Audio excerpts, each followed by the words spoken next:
Привет, друзья мои! Сегодня мы с вами отправляемся в город Умань, город, который находится в самом сердце Украины, и посетим с вами красивейший парк в мире, который называется Софиевка.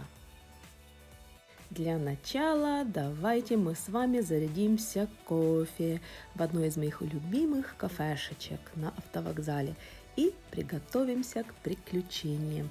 Тем более, что погодка сегодня вообще замечательная.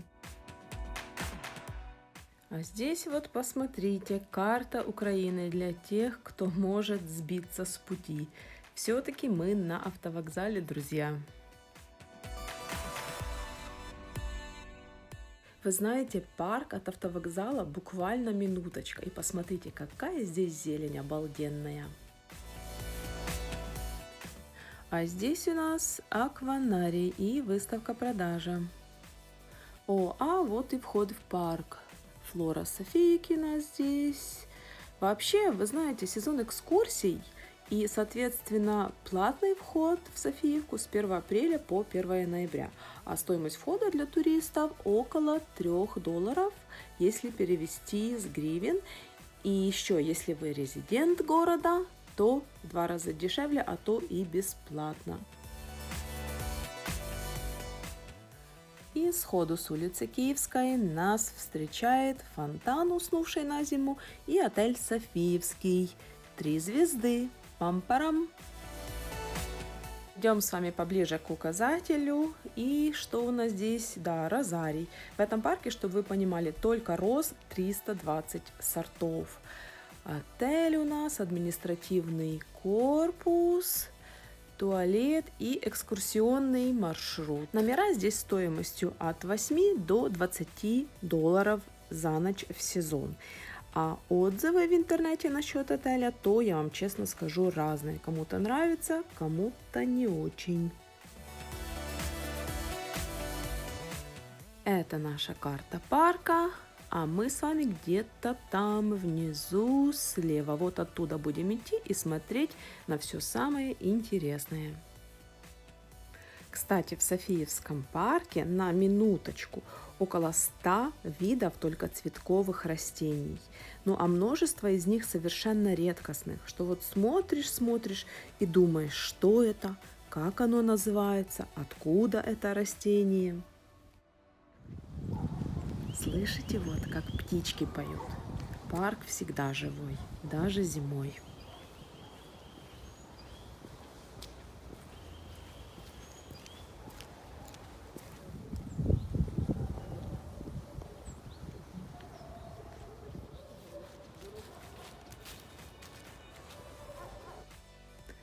Посмотрите, какое странное растение. Реально, как пенопласт. А вот тополь белый или серебристый, и ему больше 100 лет. Да, этот парк – это мои прекрасные воспоминания того периода, когда я жила в Умани и работала преподавателем английского языка в то время. Постоянно в парк ходила, отдыхать, погулять, посмотреть на природу, как она изменяется в каждый сезон. И да, на минуточку в Умане я прожила около 15 лет. Представляете, 15 лет, куда они все пробежали. Маленькие уточки. Да, в этом парке еще и лебеди есть. И раньше, я помню, были еще и даже черные лебеди, не только белые.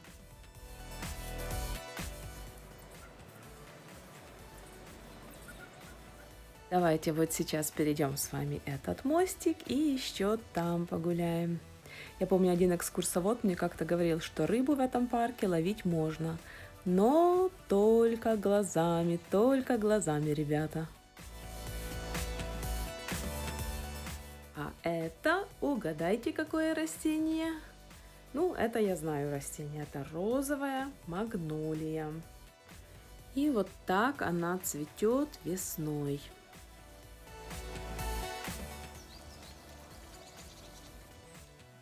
Кстати, исследовательская лаборатория парка занимается микроклональным размножением растений, как бы растения в пробирке.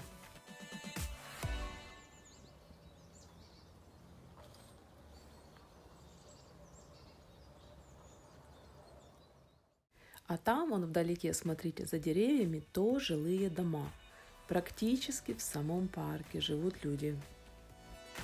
И, кстати, площадь этого парка 180 гектар. То есть пока обойдешь всю территорию, прогуляешься, посмотришь вокруг, то даже из спортзала уже не надо. Ежегодно этот парк посещает около 150 тысяч человек.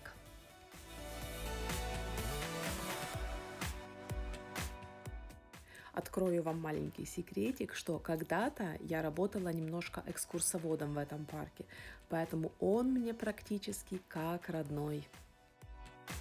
С другой стороны парка вы видите еще один отель с своеобразной архитектурой, и там же дом творчества ученых.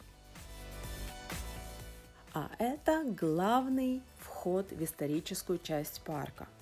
Собственно, парк был основан в 1800 году магнатом Станиславом Потоцким, в те времена владельцем города Умани. А назван парк в честь жены его Софии Вит Потоцкой и подарен ей на именины весной 1800 года. Вот эта женщина сразила мужчину. А здесь у нас, вижу, реконструкция мостика и много собачек, которые его охраняют.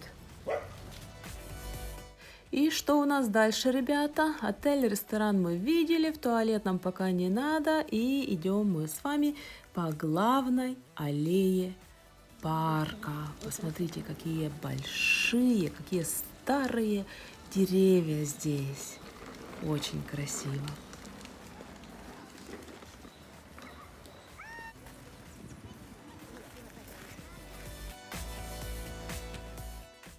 Справа от нас Торпийская скала с небольшой беседкой, которая здесь еще с 1839 года.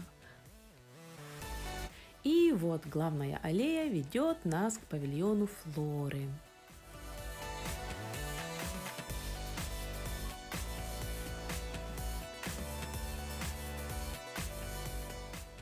Когда-то здесь стоял деревянный охотничий павильон, но в 1841 он сгорел, и на его месте вырос уже павильон флоры. Говорят, что в стенах этого павильона устроены специальные трубки, поэтому внутри просто сумасшедшая акустика. И здесь очень классно звучат музыкальные инструменты и пение.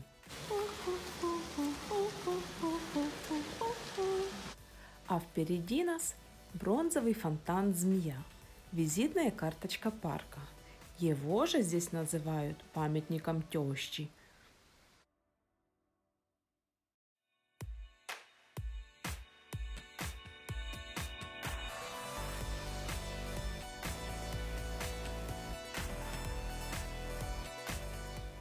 Вот эта же змея, только с другого ракурса.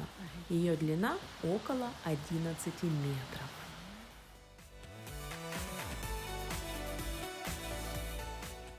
Нужно заметить, что Софиевка еще известна своим большим количеством гротов с большущими гранитными глыбами.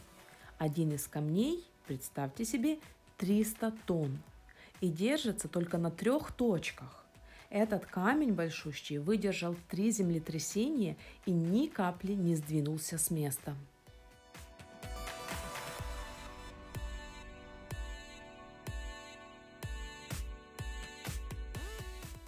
Перейдем с вами на противоположную сторону пруда, и отсюда нам открывается вид на живой календарь с возрастом парка.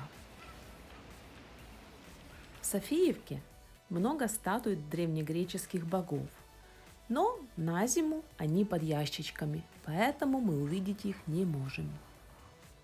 Фамильный герб Потоцких на изгороди к зверинцу, к которому мы сейчас с вами подошли, и посмотрим, кто же там живет. Кормушки вдалеке, и пока что-то никого здесь не видно.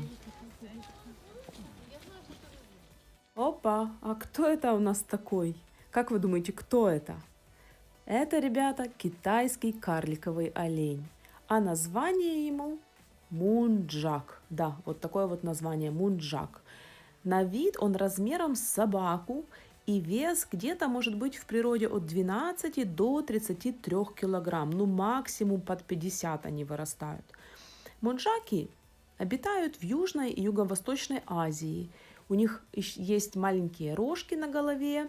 И еще у мунджаков-самцов есть, внимание, зубы-резцы. Представляете, оленя с клыками.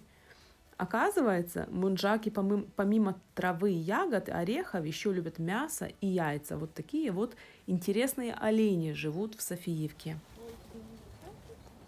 У нас є орішки, будемо з орішки. Бач, моркви не хоче, горіхи перебили, горіхи вкусніші, а ти горіхи не хочеш мама їсти. Бач, навіть олень. Наоборот, горіхи пов'язані. Поняв? Ага. А то сьогодні що б'є? Бабуся тобі на чесно.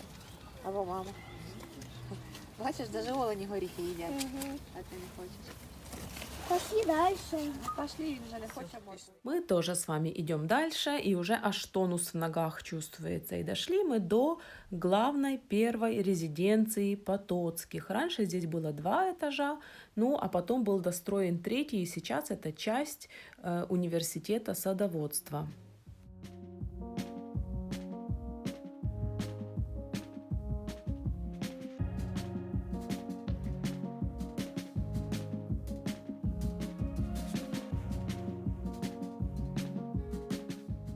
А это, друзья, мачтовое дерево. В свое время такое дерево использовалось в построении кораблей, в том числе и для Петра I.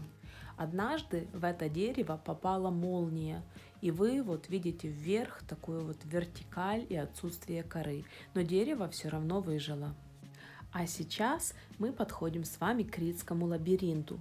По легенде, это было логово Минотавра, который питался молодыми людьми. Но нам с вами ничего не страшно.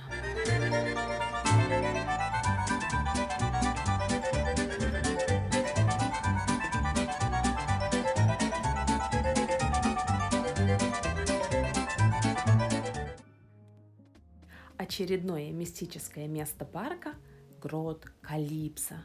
Здесь, по легенде, нимфа Калипсо держала в плену Одиссея, а после расставания с ним покончила с собой. Ну, а туристы, опять же по легенде, должны обойти камень и загадать желание. Так что я желаю всем своим зрителям и подписчикам здоровья, мира и любви. Как видите, еще можно рассказывать и рассказывать в этом парке. Здесь есть что действительно посмотреть. Мы с вами дошли к Амстердамскому шлюзу. И сейчас, внимание, перед нами открывает свой взор остров любви. На этом острове, по легенде, говорят, что Гитлер и Муссолини когда-то пили чай, потому что только Софиевку в свое время не было затронуто во время войны. А это обозначает, что парк во все времена вызывал уважение и восхищение. Надеюсь, друзья, вам понравилась наша экскурсия и вы хорошо провели со мной время. Спасибо вам за просмотр, подписывайтесь на мой канал, ставьте лайки, всего хорошего, пока-пока!